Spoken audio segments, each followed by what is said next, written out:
want to move to politics, state of Florida. Charlie Crist, you were very careful not to endorse in this Democratic primary, and I know that as chair of the DNC, that is an official policy. So I want to set that aside. Yes. Do you trust Charlie Crist as a Democrat, that he's going to stay a Democrat, that he's going to stand up for Democratic values for 4 years, 8 years, if elected governor? I do. I trust Charlie Crist to be a strong voice for working families, to be a strong voice, as he has said, as the people's governor. You know, Chuck, going back to when Charlie Crist was... What changed? Let me ask you this. What changed?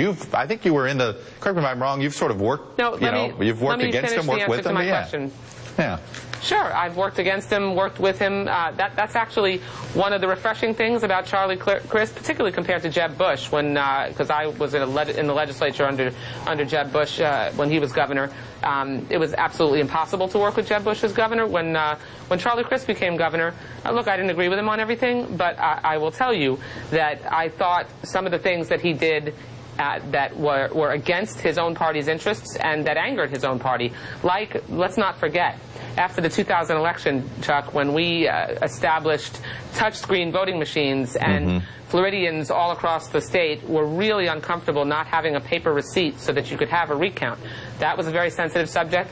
Charlie Crist's Republican Party opposed in the legislature, prevented us from actually allowing a paper receipt, and Charlie Crist unilaterally eliminated touchscreen voting machines, put in the optical scanners, and made sure that Floridians everywhere could have confidence that when they cast their ballot, that their vote was going to be counted.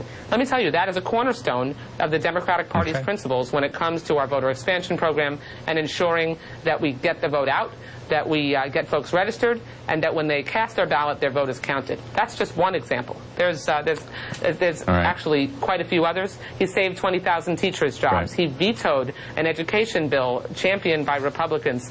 He stood up and made sure that we could get the middle class into the kind of shape that they want to be. And he's running against a Republican governor who's embraced Tea Party principles and extremism. It's a pretty clear choice.